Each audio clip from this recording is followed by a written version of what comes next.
Hey everyone, and welcome back. This is one of a series of videos that looks at the role of international human rights law in the global system. In another video, we look at the protection afforded by human rights under international law. In this video, we're going to explore international law governing the conduct of war. Now, there are two distinct frameworks that govern aspects of armed conflict. The first is jus ad bellum, which is Latin for the law of going to war.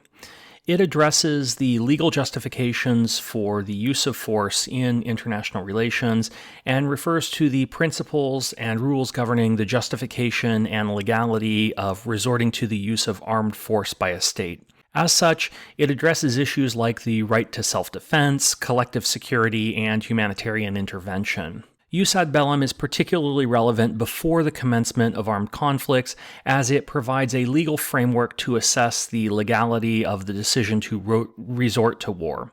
Jus ad bellum seeks to prevent and regulate the initiation of armed conflict, ensuring that the use of force is limited to situations of necessity and conducted within a legal framework. And it's rooted in principles such as the sovereign equality of states, the prohibition against the use of aggression, the right to self-defense, and the role of the Security Council in authorizing the use of force. The United Nations Charter establishes the fundamental rules for contemporary jus ad bellum. Article 2, paragraph 4 of the Charter states that all members shall refrain in their international relations from the use of force against the territorial integrity or political independence of any state, or in any other manner inconsistent with the purposes of the United Nations. But the Charter also recognizes the right to self-defense, noting in Article 51 that nothing in the present Charter shall impair the inherent rights of individual or collective self-defense if an armed attack occurs against a member of the United Nations. In other words, the UN Charter spells out several of the criteria under which jus ad bellum can be maintained. First, the most widely recognized justification for the use of force under jus ad bellum is self-defense. As we just noted, the UN Charter enshrines the inherent right of individual or collective self-defense against an armed attack. Additionally, the UN Charter permits the United Nations Security Council to determine the existence of a threat to international peace and security and to authorize the use of force to address such threats. When the Security Council approves military action, it becomes a legitimate basis for the use of force under jus ad bellum. Increasingly, humanitarian intervention is sometimes considered a justifiable reason for the use of force under certain circumstances. By this, we mean the use of force by one state or a group of states to protect the rights and well-beings of individuals in another state, when that state is unable or unwilling to protect its own citizens from mass atrocities. This is often referred to, and a topic we'll consider in another video, as the responsibility to protect. Finally, a state may also resort to the use of force with the consent or invitation of another state. This can occur when one state seeks assistance or intervention from another state to address a conflict or internal situation. But even when justified through one of these avenues, there are still other fundamental legal principles that are used to determine the legitimacy of war. First, the principle of right authority suggests that war is only just if waged by a legitimate authority. This authority is rooted in the idea of state sovereignty. Proper authority, in other words, is, in the words of Martha Thinamore, what differentiates war from murder. It's the rules of war that give the practice meaning that distinguish war from murder and soldiers from criminals. That's why, for example, captured soldiers are treated as prisoners of war rather than as criminals. Further, for a war to be considered just, that right authority must issue a public declaration announcing the commencement of hostilities. That declaration is rooted in a just cause for war. Wars cannot be fought just merely because of a desire to acquire or annex territory or install regime change in another country. Doctrines of anticipatory self-defense are not always considered legitimate. Instead, just causes tend to focus on the establishment of conditions for peace or the protection of individuals from atrocity. There must also be good reason to believe that the aims of the war are achievable. This criteria helps avoid unnecessary destruction and the loss of life in a hopeless cause. Finally, and perhaps most importantly, the use of force should always represent a last resort, invoked after all nonviolent and non-military options have been exhausted. Jus in bello, Latin for the law in war, also known as the law of armed conflict or international humanitarian law, refers to the principles and rules governing the conduct of parties involved in armed conflict. Jus in bello is relevant during armed conflict, as it provides a legal framework to regulate the conduct of parties involved, ensuring compliance with humanitarian norms and minimizing harm to individuals and communities affected by the conflict. As such, its primary goal is to mitigate the suffering caused by armed conflict and to protect those who are not or who are no longer participating in hostilities, such as civilians or prisoners of war. It addresses issues related to the conduct of parties engaged in armed conflict, regardless of the justifiability or legality of the war itself, and it relies on key principles such as distinction, proportionality, military necessity, humane treatment of detainees, and the protection of civilians, cultural property, and the natural environment. While the theories of jus ad bellum generally date to the creation of the nation-state, the idea of jus in bello, the law of war, go back much further. In ancient India, the Mahatma prescribed mercy on unarmed or wounded enemies and included the idea of proportionality in the use of force. In the Bible, the book of Deuteronomy calls for proportionality in the conduct of warfare and limiting environmental damage caused by war. And around the 8th century, Islamic scholars developed legal principles governing military conflict and treatment of prisoners of war that foreshadowed international humanitarian law and the Geneva Conventions that would come into force in the 20th century. Scholars like Muhammad al-Sabani would develop the principles that governed severity of war should be restricted, required combatants to distinguish between civilians and other combatants, the idea that parties to conflict should take steps to prevent unnecessary destruction, and that they should provide shelter, food, and clothing for prisoners of war while respecting the cultures of their prisoners, and that they not engage in acts of execution or revenge in war. But the modern body of law governing the conduct of war generally dates to the establishment of the Geneva Conventions, which are actually a series of 4 distinct international treaties and 2 additional protocols that establish the standards of international humanitarian law in times of war. The first Geneva Convention dates to 1864, but has been updated and revised several times over the years. The current treaty governs the treatment of wounded and sick members of opposing armed forces in the field during armed conflicts. Among other provisions, it requires the humane treatment for wounded and sick enemy soldiers who are out of the battle, and that the sick and wounded soldiers must be cared for and protected should they become prisoners of war. The treaty also prohibits the killing, injuring, torturing of prisoners and protects them against being subjected to biological experimentation. It requires that parties to a conflict respect civilian medical units and establishments, protecting them from indiscriminate targeting during conflict, and permits the International Red Cross or any other impartial humanitarian organization to provide protection and relief of sick and wounded soldiers. The Second Geneva Convention addresses the status of sick and captured enemy soldiers at sea. Indeed, many of the provisions of the Second Geneva Convention echo the provisions of the first, but apply them to sailors instead. For example, Articles 12 and 18 require parties to protect and care for wounded, sick, and shipwrecked enemy soldiers. However, it also contains provisions that specifically address the protection of neutral shipping in war and the protection of hospital ships, affording them special status in wartime.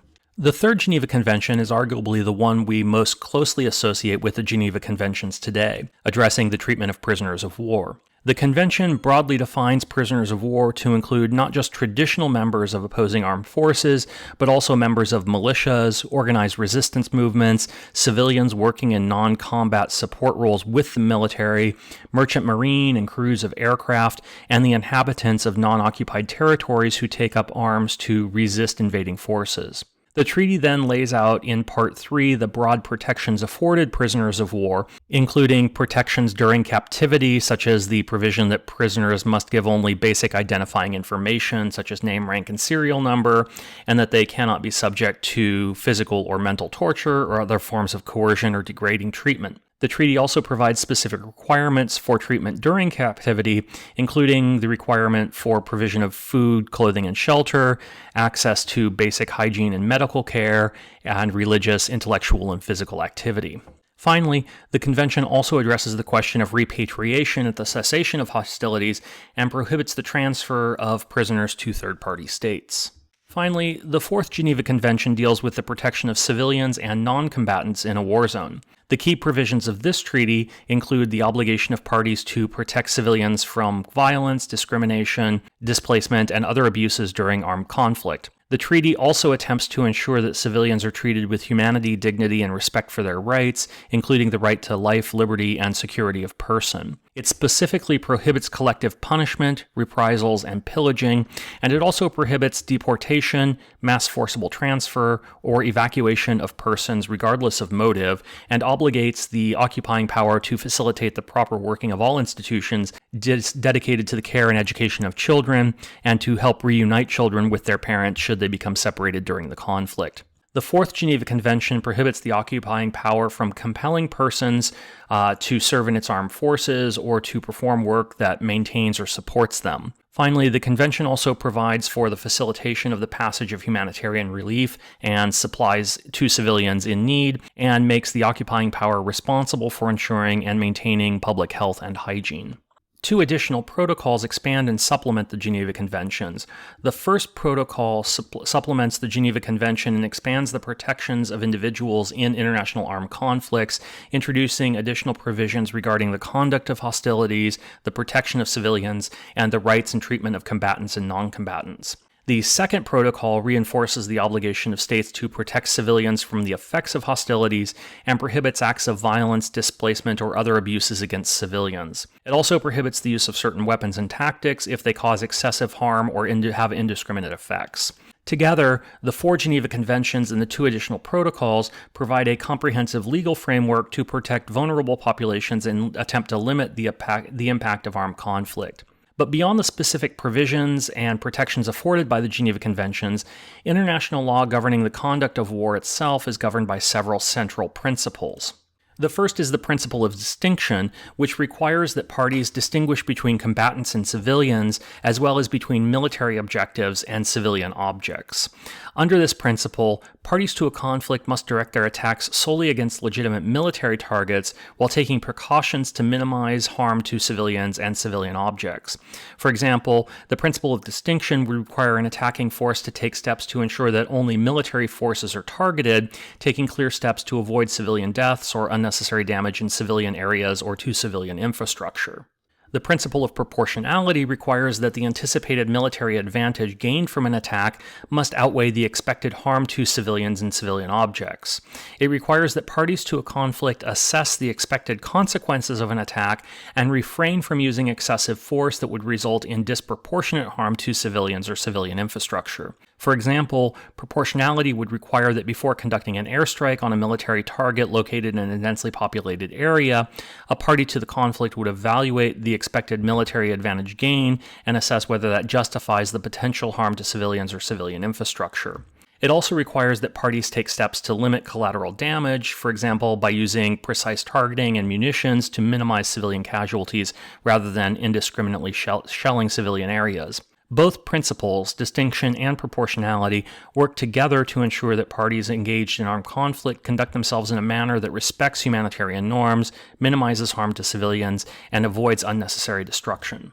The principle of military necessity refers to the limitation that the use of force should be limited to the pursuit of a legitimate military objective, such as the neutralization of enemy combatants or the attainment of specific military advantages, and must be proportionate to the military goal to be achieved while limiting or preventing unnecessary or excessive harm. For example, during a conflict, a military force might identify a strategically significant transportation route, the destruction of which would hinder their opponent's ability to continue military operations effectively. In line with the principle of military necessity, targeting a bridge or a transportation hub with precision strikes or other means to destroy it or disable it would be legitimate, as the goal of disrupting the enemy's logistical capabilities is appropriate. By contrast, targeting civilian infrastructure that had no military utility would violate this principle. The application of military necessity, in other words, requires a careful assessment of the anticipated military advantage to be gained against the expected harm to civilians or civilian objects. It demands the use of force remain proportional to the specific military objective and avoids unnecessary or disproportionate harm to non-combatants and civilian infrastructure. The prohibition against certain weapons and tactics is also an important aspect of international humanitarian law that aims to protect individuals during armed conflicts by prohibiting the use of specific weapons and tactics that cause excessive harm or have indiscriminate effects. In addition to the Geneva Conventions and the additional protocols, which broadly prohibit the use of weapons and tactics that cause unnecessary suffering or harm to combatants or civilians, a number of more specific international treaties addressing particular types of weapons have been developed. The Chemical Weapons Convention, which entered into force in 1997 and has 193 parties, prohibits the development, production, stockpiling, and use of chemical weapons. Parties to the convention agree to destroy their stockpiles and production facilities and subject them to a verification regime to ensure compliance through inspections, reporting, and monitoring of chemical-related activities, and to cooperate in the event of the use of chemical weapons by, for example, assisting, protecting, and providing medical care for victims of chemical weapons. The Ottawa Treaty, also known as the Anti-Personnel Landmine Treaty or the Landmine Ban Treaty, prohibits the use, stockpiling, or production of transfer of anti-personnel mines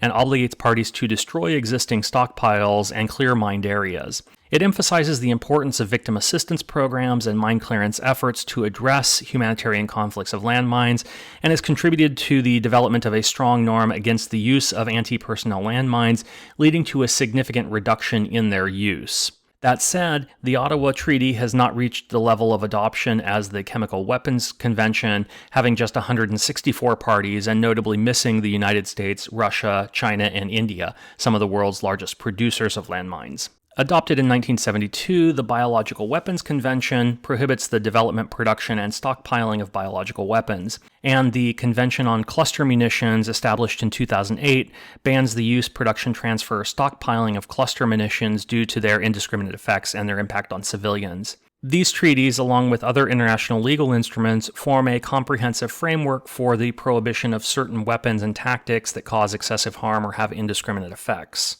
But what happens when the treaties or the laws of war are violated? The short answer is it depends. A number of accountability mechanisms already exist. The International Criminal Court, or ICC, is the first permanent international criminal court with jurisdiction over war crimes, crimes against humanity, and genocide.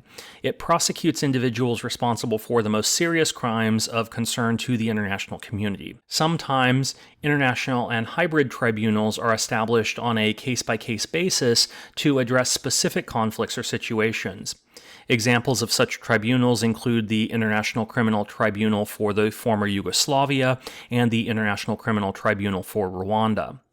Normally, tribunals are created by international agreements or by Security Council resolution and are granted jurisdiction over specific conflicts or situations in order to investigate and prosecute individuals responsible for war crimes, crimes against humanity, and genocide. They typically consist of international judges and employ international legal standards to ensure fair trials and due process.